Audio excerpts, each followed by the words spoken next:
Yesterday, Vladimir Putin recognized two regions of Ukraine as independent states. And he bizarrely asserted that these regions are no longer part of Ukraine and their sovereign territory. To put it simply, Russia just announced that it is carving out a big chunk of Ukraine. Last night, Putin authorized Russian forces to deploy into these regions. Today, he asserted that these regions are actually extend deeper than the two areas he recognized, claiming large areas currently under the jurisdiction of the Ukraine government. He's setting up a rationale to take more territory by force, in my view.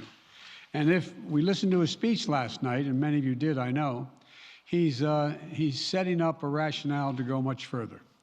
This is the beginning of a Russian invasion of Ukraine, as he indicated and asked permission to be able to do from his Duma.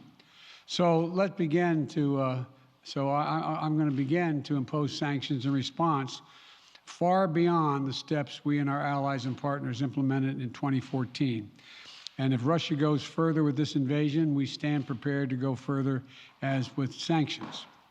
Who in the Lord's name does Putin think gives him the right to declare new so-called countries on territory that belong to his neighbors?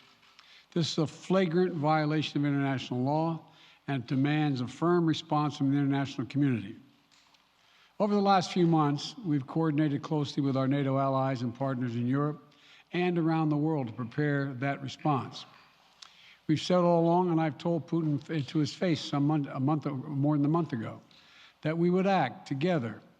And the moment Russia moved against Ukraine, Russia has now undeniably moved against Ukraine by declaring these independent states.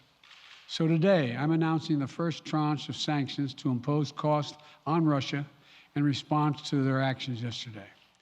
These have been closely coordinated with our allies and partners, and will continue to escalate sanctions if Russia escalates. We're implementing full blocking sanctions on two large Russian financial institutions, VEB and their military bank. We're implementing comprehensive sanctions on Russian sovereign debt. That means we've cut off Russia's government from Western financing. It can no longer raise money from the West and cannot trade in its new debt on our markets or European markets either. Starting tomorrow and continuing in the days ahead, we'll also impose sanctions on Russia's elites and their family members. They share in the corrupt gains of the Kremlin policies and should share in the pain as well. And because of Russia's actions, we've worked with Germany to ensure Nord Stream 2 will not, as I promised, will not move forward. As Russia contemplates its next move, we have our next move prepared as well.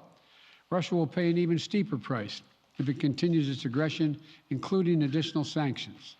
The United States will continue to provide defensive assistance to Ukraine in the meantime, and will continue to reinforce and reassure our NATO allies.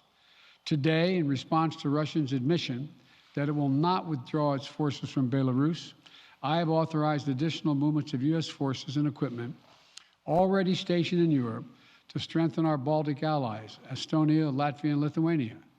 Let me be clear, these are totally defensive moves on our part.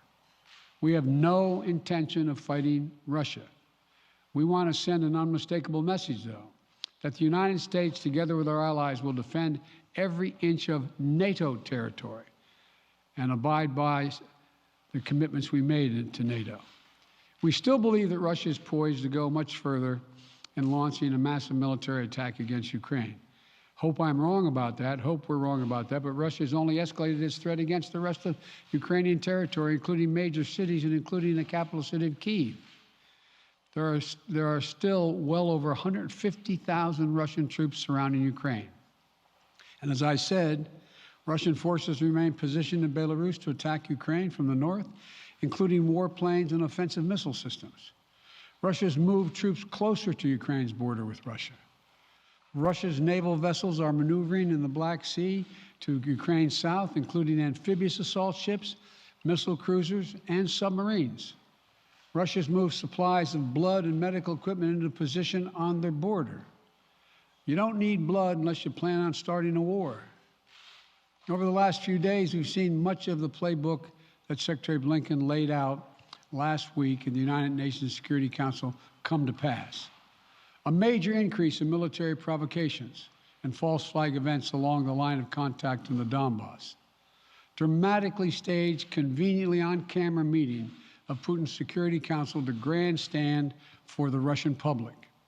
And now, political provocation of recognizing sovereign Ukrainian territory as so-called independent republics in clear violation, again, of international law. President Putin has sought authorization from the Russian parliament to use military force outside of Russian territory. And this set the stage for further pretexts of further provocations by Russia to try to justify further military action. None of us should be fooled. None of us will be fooled. There is no justification. Further Russian assault in Ukraine remains a severe threat in the days ahead. And if Russia proceeds, it is Russia and Russia alone that bears the responsibility. As we respond, my administration is using every tool at our disposal to protect American businesses and consumers from rising prices at the pump.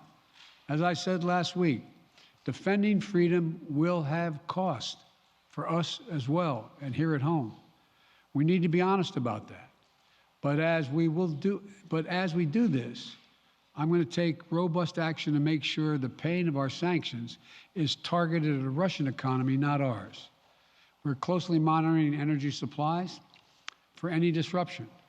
We're executing a plan in coordination with major oil-producing consumers and producers toward a collective investment to secure stability in global energy supplies. This will blunt gas prices. I want to limit the pain the American people are feeling at the gas pump. This is critical to me. In the last few days, I've been in constant contact with European leaders, including with Ukrainian President Zelensky. Vice President Harris met in person with the leaders in Germany over the weekend at the Munich conference, including President Zelensky.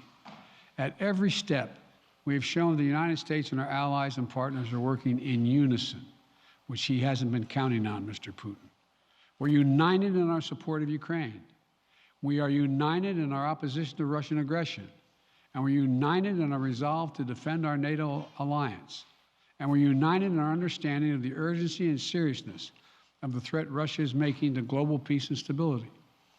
Yesterday, the world heard clearly the full extent of Vladimir Putin's twisted rewrite of history, going back more than a century, as he waxed eloquently, noting that, well, I'm not going to go into it, but nothing in Putin's lengthy remarks indicate any interest in pursuing real dialogue on European security in the year 2022. He directly attacked Ukraine's right to exist. He indirectly threatened territory formerly held by Russia, including nations that today are thriving democracies and members of NATO. He explicitly threatened war unless his extreme demands were met. And there is no question that Russia is the aggressor. So we're clear-eyed about the challenges we're facing. Nonetheless, there is still time to avert the worst-case scenario that will bring untold suffering to millions of people if they move as suggested. The United States and our allies and partners remain open to diplomacy if it is serious. But when all is said and done, we're going to judge Russia by its actions, not its words. And whatever Russia does next, we're ready to respond with unity, clarity, and conviction. We'll probably have more to say about this as it moves on. I'm hoping diplomacy is still available. Thank you all very much.